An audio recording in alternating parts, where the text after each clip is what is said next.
وہ اپنی چوائسز کے مطابق لیے. اور ہمیں اس چیز کو سمجھنا ہے کہ ٹھیک ہے آپ شکل سے اپنے نانا نانی دادا دادی چاچا چاچی کی طرح دکھ سکتے ہیں, آپ میں کچھ ایسی باتیں بھی ہو سکتی ہیں, لیکن اصل میں you define your life, you define your character by the choices you make, by the decisions you have taken in your lives. تو ہم دیکھتے ہیں کہ صرف قائن اور حابل ہی مختلف نہیں تھے بائبل میں, یہ تو بڑے قریب تھے اپنے ماں باپ کے اور اس جینیالوجی کے, جیسے ماری نے کہا بڑی پیور جینیالوجی تھی. لیکن عیساؤ اور یعقوب جو ٹوئن بردرز تھے, جو جڑواں بھائی تھے, وہ بھی مختلف تھے. کیوں؟ کیونکہ کلام ہمیں بتاتا ہے عیساؤ چالاک, ہوشیار, شکاری تھا, اور یعقوب جو تھے وہ سادہ مزاج, وہ ڈیروں میں رہنے والے تھے. عیساؤ اپنا پلوٹھے پن کا حق بیچ ڈالتا ہے اور جو خدا کے حضور نامقبول بات گنی جاتی ہے, لیکن اس نے یہ غلط ڈیسیجن لیا, اور ان ڈیسیجنز کی بیس پر ان کی لائف شیپ اپ ہوئی, ان کی نسلیں شیپ اپ ہوئی. پطرس, اندریاس مختلف تھے, اگرچہ وہ خدا یسوع مسیح کے شاگرد تھے, بھائی تھے, لیکن آپ دیکھیں کہ ان کا جرنی ٹو فیتھ جو ہے وہ مختلف تھا. اسی طرح بزرگ یعقوب کا جو ہے وہ جرنی ٹو فیتھ ڈیفرنٹ تھا. تو یہ سارے جو لوگ ہیں جو کہ بڑی بڑی شخصیات کے بھائی ہیں اور کلوز ہیں, it only defines based on your decisions, based on your choices, کہ آپ کیسی اپنی زندگی گزاریں گے, کیا آپ کا کیریکٹر ہوگا, not because purely on your genes کہ آپ کا کیریکٹر کیسا ہوگا. ہارون, یہاں پر ہم دیکھتے ہیں کہ جب حابل اور قائن کی پیدائش کا ذکر ہے تو ساتھ ہی ان کی پروفیشنز کا ذکر ہے, اور پھر ان کے جو ہدیہ جات وہ لے کر آئے خدا ان کے حضور, ان کا ذکر ہے. تو کیا ان کے پروفیشنز میں کوئی خرابی کمی تھی, کیونکہ وہ ان سے ریلیٹڈ ہدیہ لے کر آئے؟ بہت سی تھیوریز موجود ہیں, کیونکہ ایک انڈر پننگ ایلیمنٹ ہے اس واقعہ میں, ایک کا ہدیہ قبول کیا گیا اور ایک کا نہیں. اس کے بارے میں آپ کیا کہیں گے؟ یہی مین بات ہے عزیزو اس قائن اور حابل کی قربانی کی. اور بہت سے لوگ جو ہیں جن کی سمجھ سطحی ہے, وہ صرف یہ کہہ کر اس واقعے سے جان چھڑا لیتے ہیں یا آگے بڑھ جاتے ہیں کہ جی حابل چونکہ خون کی قربانی لے کر گئے تو ان کی قربانی قبول ہو گئی, قائن چونکہ اناج کی قربانی لے کر گئے ان کی قربانی نامقبول ہوئی, جبکہ در حقیقت ایسا نہیں ہے. اس کے لیے ہمیں تھوڑا پڑھنے, سمجھنے اور کلام کو جاننے کی ضرورت ہے, خدا ان کی مرضی کو جاننے کی ضرورت ہے. کلام پاک ہمیں یہ بڑے واضح طور پر بتاتا ہے کہ قربانی, جس کا لغوی معنی نزدیکی کے ہے, خدا ان کی نزدیکی حاصل کرنا, وہ مختلف طرح کی قربانی خدا ان کا کلام ہمیں بتاتا ہے. اور اس میں اناج کی قربانی بھی ہے جس کو عبرانی میں منخا کہتے ہیں, ہیبرو میں. پھر سلامتی کے ذبیحے ہیں جنہیں ہم احبار کی کتاب میں دیکھتے ہیں, سوختنی قربانی ہے, خطا کی قربانی ہے, اور یہ خطا جو ہے وہ جان بوجھ کے خطا کی کوئی قربانی نہیں ہوتی تھی, کوئی اس کا ازالہ نہیں ہوتا تھا, اس کے لیے خدا فضل ہی کرتے تھے. لیکن اگر آپ سے نہ جانتے ہوئے کوئی غلطی ہو گئی ہے تو اس کے لیے بھی قربانیاں تھیں, سو آن اینڈ سو فورتھ, وہ مختلف نوعیت کی تھیں. تو اگر اناج کی قربانی خدا کے کلام میں لکھی ہوئی ہے تو پھر قائن کی قربانی کو نامقبول کرنا اس کی کوئی وجہ اور ہوگی. آئیں ہم خدا کے پاک کلام میں سے دیکھتے ہیں پیدائش اس کا 4 باب, جینیسس چیپٹر 4, جہاں پر لکھا ہے,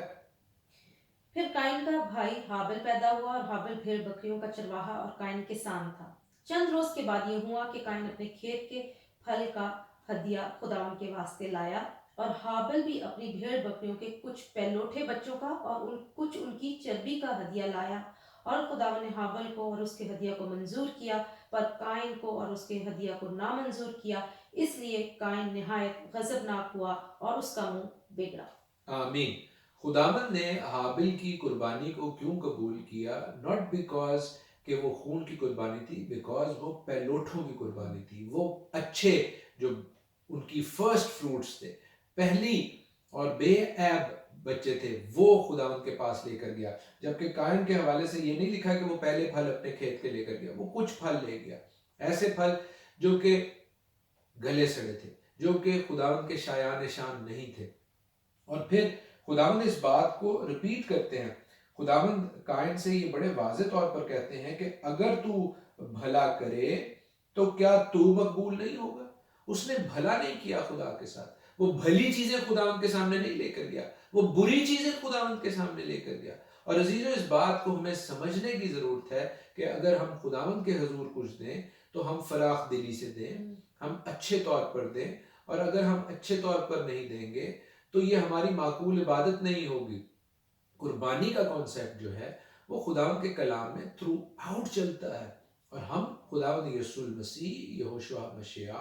کی قربانی کو، جو کہ اتم قربانی ہے، افضل قربانی ہے، اس کو اپنے سامنے رکھتے ہوئے اب خداوند کے سامنے جاتے ہیں۔ ہم بچڑوں بکروں کی قربانیوں کے پیچھے نہیں چھپتے، بلکہ خداوند یسوع مسیح کی قربانی میں اپنے آپ کو، اس کے لہو میں اپنے آپ کو چھپاتے ہیں۔ اسی لیے پولوس جو ہیں وہ ہمیں رومنز میں، رومیو کی کتاب اس کے 12ویں باب میں بڑے واضح طور پر کہتے ہیں کہ قربانیوں کی تو ابھی بھی ضرورت ہے، مگر کس طرح کی قربانی؟ آئیں اس کی پہلی آیت کو پڑھیں۔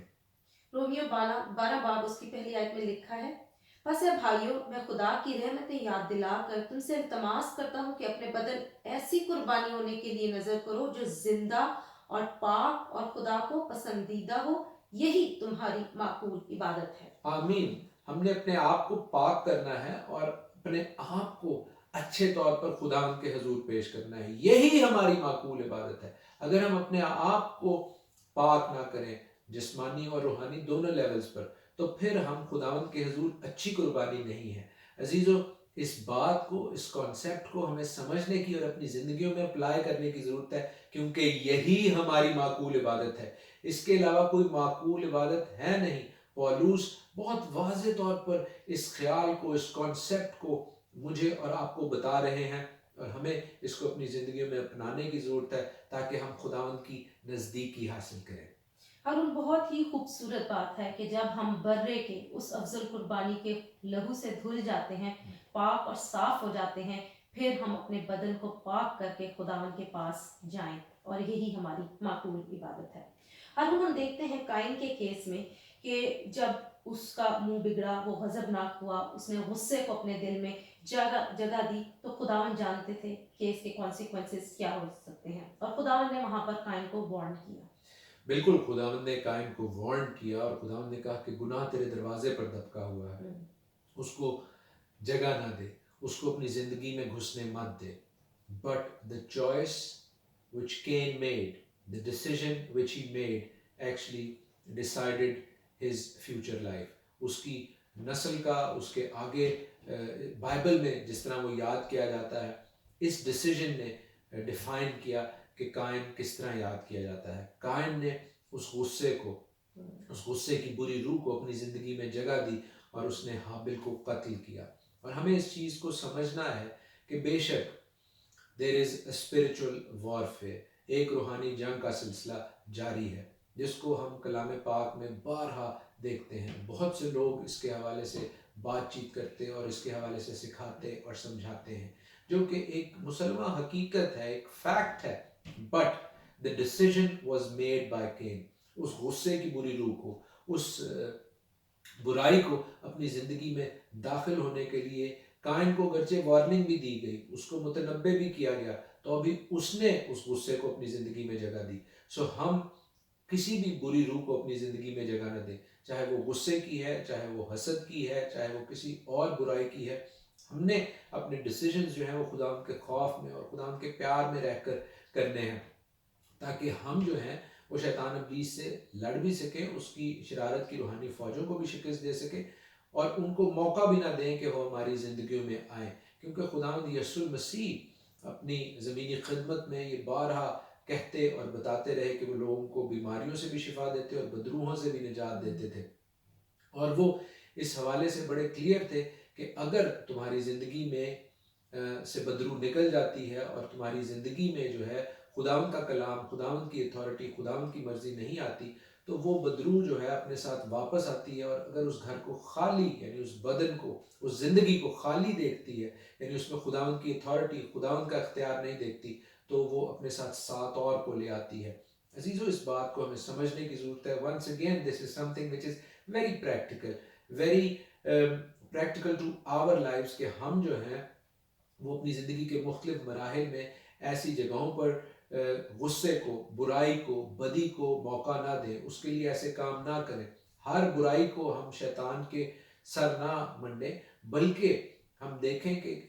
شیطان اسی وقت ہماری زندگیوں میں اثر کرتا ہے جب اس کو کوئی جگہ ملتی ہے، جب اسے کوئی موقع ملتا ہے، تو ہم اسے موقع نہ دیں اور خداوند کے لہو کو، خداوند کے اختیار کو، خداوند کی اتھارٹی کو، خداوند کے کلام کو اپنی زندگیوں میں رکھیں، تاکہ ہمارے بدن، ہماری زندگیاں، یہ جو خداوند کا ٹیمپل ہے، خداوند کی ہیکل ہے، یہ خالی نہ ہو، بلکہ خداوند کے جلال سے، اس کے عرفان سے معمور رہیں۔ ارون، یہ بہت امپورٹنٹ بات کی آپ نے، کیونکہ ہم بائبل کے انہی پہلے چند چیپٹرز میں ہم دیکھتے ہیں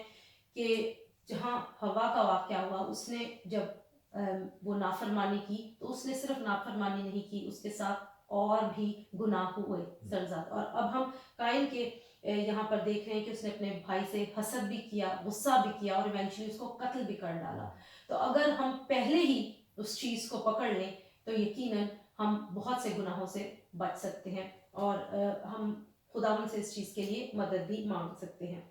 خداوند نے قائن کو وارن کیا، خداوند نے اس کو کہا کہ ایسا نہ کرنا، لیکن ہم دیکھتے ہیں کہ وہ قابو نہ پا سکا، اس نے غلط ڈیسیجن لیا، اپنے بھائی کو مار دیا۔ اور پھر ایک دفعہ ہمیں یہاں پر خداوند کویسچن کرتے ہوئے نظر آتے ہیں، جیسے آدم سے انہوں نے کویسچن کیا کہ آدم تو کہاں ہے، یہاں پر خداوند کہہ رہے ہیں کہ قائن تیرا بھائی کہاں ہے۔ بالکل خداوند نے جس طرح آدم سے سوال کیا جب وہ پھل کھا چکے تھے ممنوع شجر سے، تو آدم سے پوچھا کہ آیا آدم تو کہاں ہے۔ ہم نے گزشتہ ہفتے اس حوالے سے سیکھا کہ خداوند ان کی کوئی جغرافیائی لوکیشن نہیں پوچھ رہے تھے۔ اسی طرح یہاں پر بھی وہ جب قائن سے سوال کرتے ہیں کہ قائن تیرا بھائی کہاں ہے، تو ان کو علم تھا، جیسے انہیں آدم کے سلسلے میں علم تھا کہ آدم کہاں ہے، لیکن وہ ان سے پوچھ رہے تھے کہ تم کہاں تھے، where were you where you should have been, جہاں تم پر ہونا چاہیے تھا، جہاں تیرے بھائی کو ہونا چاہیے تھا، اس سلسلے میں، اس انسیڈنٹ میں، اس واقعے میں وہ وہاں نہیں ہے۔ کیوں نہیں ہے؟ کیونکہ تو نے میری وارننگ کو، میرے کلام کو، میری بات کو ناچیز جانا، اور اب وہ خون جو ہے، حابل کا خون نہیں بلکہ حابل کی نسلوں کا خون بھی جو ہے وہ مجھے پکارتا ہے۔ ہمیں اس بات کو سمجھنے کی ضرورت ہے کہ جیسے ماریہ نے شروع میں وہ آیت بھی پڑھی اور یہ بات بھی کی کہ خداوند جو ہیں وہ منصف خدا ہیں، وہ لوہے کے عصا سے انصاف کرنے آنے والے ہیں۔ تو وہ جب انصاف کرنے آنے والے ہیں تو وہ سب خون کا، تمام ناحق خون کا بدلہ لیں گے، جس میں حابل کا خون بھی شامل ہے، کیونکہ ہم مکاشفہ میں دیکھتے ہیں کہ خداوند کے تخت کے نیچے وہ روحیں موجود ہیں جن کے سر قلم کیے گئے ہیں، جن پر پرسیکیوشن ہوئی ہے، اور ان میں حابل کا خون بھی ہے جو کہ نا انصافی سے بہایا گیا، اور وہاں پر کہا گیا ہے کہ تو کب تک ہمارا انصاف نہ کرے گا، اور خدا کہتے ہیں کہ میں بہت جلد تمہارا انصاف کروں گا، اور پھر بہت جلد ہمیں مکاشفہ ہی کے نیکسٹ فیو چیپٹرز میں خداوند یسوع المسیح دکھائی دیتے ہیں کہ جو کہ لوہے کے عصا سے حکومت کر رہے ہیں۔ وہ جو انصاف کرنے آنے والا ہے وہ بے شک تمام جو ناحق خون ہے اس کا بدلہ لے گا۔ ہم دیکھتے ہیں کہ ہماری مسیحی قوم کے بہت سے لوگ جو ہیں وہ دنیا جہان میں، صرف پاکستان ہندوستان میں نہیں، وہاں کے تو بہت سے ہمیں واقعات کا پتہ چلتا ہے جو کہ بہت دل خراش ہیں، بہت دل کو دکھ پہنچاتے ہیں، لیکن دنیا جہان میں اور مختلف ایجز میں، کئی ادوار میں، بہت سے لوگ جو ہیں وہ خدا کے کلام پر قائم رہنے کی وجہ سے، یسوع مسیح کی گواہی پر قائم رہنے کی وجہ سے مارے گئے ہیں، لیکن خدا ان کا انصاف کریں گے، کیونکہ ہمارا خدا منصف خدا ہے، اور وہ کسی کو جو ہے وہ نہیں چھوڑے گا، جیسے ہم زبور 9 میں بھی پڑھتے ہیں کہ وہ خون کی جو ہے وہ پوچھ گچھ کرتا ہے، ہر خون کی جو ہے وہ پوچھ گچھ کی جائے گی، اور حابل کے خون کی بھی ضرور پوچھ گچھ کی جائے گی۔ اور ہارون، جیسے ہر جو گناہ ہے اس کے کانسیکوینسز ہوتے ہیں، ہم دیکھتے ہیں کہ قائن کے اس گناہ کے بھی، اس قتل کے بھی کانسیکوینسز تھے۔ میں وہ پڑھتی ہوں آپ کے لیے یہاں 11ویں آیت سے آگے۔ اور اب تو زمین کی طرف سے لانتی ہوا، جس نے اپنا منہ پسارا کہ تیرے ہاتھ سے تیرے بھائی کا خون لے۔ جب تو زمین کو جوتے گا تو وہ اب تجھے اپنی پیداوار نہ دے گی، اور زمین پر تو خانہ خراب اور آوارہ ہوگا۔ تب قائن نے خداوند سے کہا کہ میری سزا برداشت سے باہر ہے، دیکھ آج تو نے مجھے روئی زمین سے نکال دیا ہے، اور میں تیرے حضور سے روپوش ہو جاؤں گا، اور زمین پر خانہ خراب اور آوارہ رہوں گا، اور ایسا ہوگا کہ جو کوئی مجھے پائے گا قتل کر ڈالے گا۔ تب خداوند نے اسے کہا، نہیں، بلکہ جو قائن کو قتل کرے اس سے 7 گنا بدلہ لیا جائے گا۔ اور خداوند نے قائن کے لیے ایک نشان ٹھہرایا کہ کوئی اسے پا کر مار نہ ڈالے۔ آمین۔ آمین۔ ہم خدا کے پاک کلام میں سے دیکھتے ہیں کہ بے شک اس کو سزا ملی، there were consequences of his sin، لیکن even at this point in time Cain is too self consumed، وہ اپنی ذات میں مگن ہے، وہ نارسسٹک ہے۔ اور ہم ایسے بہت سے لوگوں کو جانتے ہیں کہ جو بہت سے لوگوں کے ساتھ ناانصافی کرتے ہیں، لیکن جب ان کے اوپر کوئی بات آئے تو وہ سمجھتے ہیں کہ ان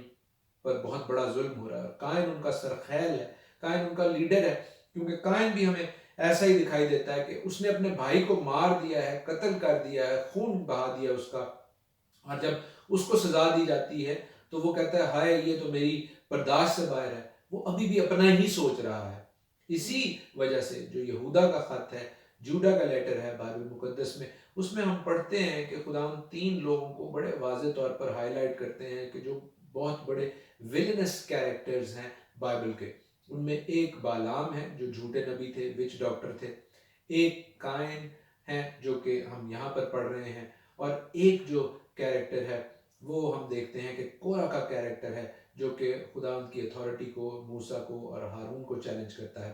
تو ہم دیکھتے ہیں کہ قائن کے حوالے سے یہودا کے خط میں بائبل مقدس میں بڑے واضح طور پر لکھا ہے کہ جو برے لوگ ہیں ان کی ایک پہچان یہ ہے کہ وہ قائن کی راہ پر چلتے ہیں۔ قائن کی راہ کیا ہے؟ قائن کی راہ ہے حسد، قائن کی راہ ہے لالچ، قائن کی راہ ہے کہ مجھے قبول کیا جائے اور باقی سب کو رد کر دیا جائے، اور قائن کی راہ ہے قتل، غصہ، قائن کی راہ ہے کہ اپنی ذات میں مگن رہنا، اپنی ذات کو سب سے زیادہ پرائیورٹی دینا اور دوسروں کو جو ہے وہ چھوٹا اور رذیل سمجھنا۔ عزیزو، ان باتوں سے قائن کی کیریکٹر، قائن کی لائف ڈیفائن ہوتی ہے، اور ہمیں ان چیزوں سے بچنا ہے، کیونکہ خداوند کا کلام ہمیں ان چیزوں سے اور قائن کی لائف سے وارن کر رہا ہے، ہمیں متنبع کر رہا ہے کہ یہ برائیاں، یہ بدیاں، یہ بری چوائسز، یہ بیڈ ڈیسیجنز ہماری زندگیوں میں نہ ہوں۔ ہارون، ہم دیکھتے ہیں کہ قائن کو پچھتاوا نہیں تھا، بالکل وہ پچھتایا نہیں کہ میں نے یہ ظلم کر دیا، اس کو اس چیز کا احساس نہیں تھا کہ میں نے ایک جان لے لی، لیکن جیسے آپ نے کہا وہ اتنا اپنے آپ میں مگن تھا کہ اس وقت بھی اس کو یہ پریشانی تھی کہ میرے سے یہ جو ہوا ہے اس کے کانسیکوینسز میری برداشت سے باہر ہو جائیں گے۔ یہاں پر جو لکھا ہے کہ خدا نے قائن کے لیے ایک نشان ٹھہرایا کہ کوئی اسے پا کر باہر نہ ڈالے، اس نشان کے بارے میں کیا ہمیں پتہ ہے کہ کیا تھا؟ بائبل مقدس اس حوالے سے زیادہ واضح نہیں ہے، بہت سے لوگ مختلف قیاس آرائیاں کرتے ہیں، اسپیکولیٹ کرتے ہیں، کچھ لوگ یہ خیال کرتے ہیں کہ جی جو اس کے بالوں کا رنگ مختلف ہو گیا، اس کے ماتھے پر ایک مختلف نشان آ گیا، لیکن یہ ساری قیاس آرائیاں ہیں، بائبل اس کو اتھینٹیکیٹ نہیں کرتی، لہٰذا ہمیں اس بحث میں جانے کی ضرورت نہیں جس کے حوالے سے بائبل واضح یا کلیئر نہیں ہے۔ ہارون، قائن اور ہابیل دو ایسے کیریکٹرز ہیں جو تھرو آؤٹ جنریشنز پھر وہ لوگوں میں ہمیں نظر آئے، ان کے کریکٹرسٹکس۔ ایسے لوگ بھی ہیں جو صحیح دل سے، پورے دل، پوری جان، پوری عقل سے خدا ان سے محبت رکھتے ہیں، اور دوسری طرف کچھ قائن کے جیسے آپ نے کریکٹرسٹکس بیان کیے۔ سو یہ دونوں جو بھائی تھے ان کی کریکٹرسٹکس تھرو آؤٹ جنریشنز ہمیں نظر آتی ہیں۔ ہمیں بالکل ایسا ہی نظر آتا ہے، اور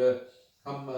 دیکھتے ہیں کہ کس طرح حابل جو ہے وہ اپنی قربانی خدا ان کے پاس لانے کی وجہ سے مقبول ٹھہرے۔ تو اگر آپ حابل کی طرح اپنی زندگی کا بیسٹ پارٹ، اپنی زندگی کی بیسٹ چیزیں خداوند کے لیے دینے میں فراخ دل ہیں تو آپ خداوند کے حضور مقبول ہوں گے، اور حابل خداوند کے حضور مقبول تھے۔ بے شک وہ قتل کیے گئے، تاہم ان کا رتبہ، ان کا نام عزت سے دیا جاتا ہے، برعکس اس کے قائن اگرچہ زندہ رہتا ہے لیکن وہ ایک ویگا بونڈ کے طور پر، ایک آوارہ شخص کے طور پر، ایک خانہ خراب کے طور پر ہمیں نظر آتا ہے۔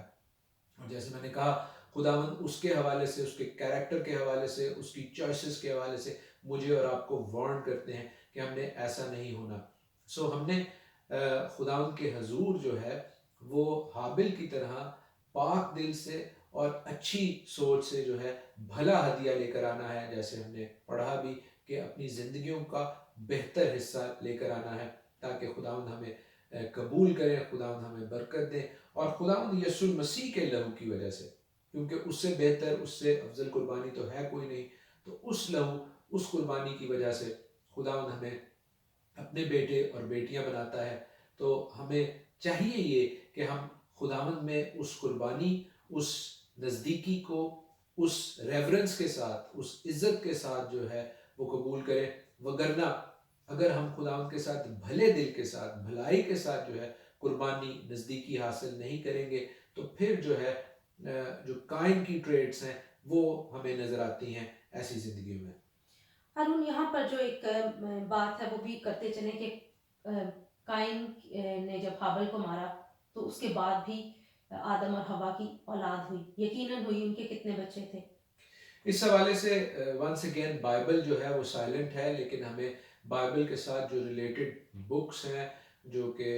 اس زمانے کی ایکسٹرا کینونیکل بکس ہیں، جو کہ کینن میں شامل نہیں ہوئی لیکن وہ پھر بھی انفارمیشن کے لیے پڑھی جاتی ہیں۔ اس میں کیتھولک بائبلز بھی ہیں، اس میں افریقن چرچ کی بائبلز بھی ہیں، اور اس میں اور ریلیونٹ بکس بھی ہیں۔ وہ یہ بتاتی ہیں کہ مور اور لیس 66 چلڈرن تھے ایڈم اور ایو کے، آدم اور حوا کے 67 کے قریب بچے تھے۔ اور پھر خداوند نے ان کو سیت دیا جس سے پھر آگے نسل چلتی ہے۔ لیکن وعدے کا وہ فرزند جو وعدہ خداوند نے حوا سے انیشلی کیا، وہ ہمیں خداوند یسوع مسیح میں پورا ہوتا نظر آتا ہے۔ بالکل، سب سے اچھی اولاد، سب سے بہترین اولاد جو وعدے کی اولاد ہے وہ خداوند یسوع مسیح ہے، اور ہم خداوند یسوع مسیح کا شکریہ ادا کرتے ہیں کہ اس کے لہو کی بدولت ہم زندگی پاتے ہیں اور کثرت سے زندگی پاتے ہیں۔ اور وہی خداوند یسوع مسیح جو کہ اپنی پہلی آمد میں ہمارے لیے قربانی بنا، اس نے ہمیں باپ کے ساتھ جوڑا، نزدیکی بخشی جو کہ قربانی کا مقصد ہے۔ اب وہ مجھ سے اور آپ سے یہی ایکسپیکٹ کرتا ہے کہ ہم خداوند کے حضور بھلائی کے ساتھ اور اچھے دل کے ساتھ جائیں، اور عزیزو ہمیں اس کی دوسری آمد کے لیے تیار ہونے کی ضرورت ہے، کیونکہ اپنی دوسری آمد میں وہ لوہے کے عصا سے حکومت کرے گا اور اپنی زبان کی دو دھاری تیز تلوار سے اپنے تمام مخالفین کو ان کا صفایا کرے گا، کیونکہ وہ اب انصاف کرنے کو آنے والا ہے، اور بے شک اس کا چھاج اس کے ہاتھ میں ہے۔ ہاللیلویہ! ہم خداوند کا شکر کرتے ہیں کہ اس نے اس افضل قربانی کو، اس بیٹے کو، اس بے برے کو ہمارے لیے دیا، جس نے اپنی پہلی آمد میں آ کر ہماری باپ تک دوبارہ رسائی کرائی، اور اب دوسری آمد میں جب وہ آئے گا تو وہ ہمیں اس پرفیکٹ پوزیشن میں، اس باغ عدن میں دوبارہ لے جائے گا، جہاں ہم خداوند یہوہ باپ کے ساتھ رہ سکیں گے، رفاقت رکھ سکیں گے۔ لیکن جب تک وہ نہ آئے، آئیے اپنی زندگیوں کو اس کے کلام کے مطابق ڈھالیں۔ خداوند آپ سب کو آج کے پروگرام کے وسیلہ سے برکت بخشیں۔ آمین۔ آمین۔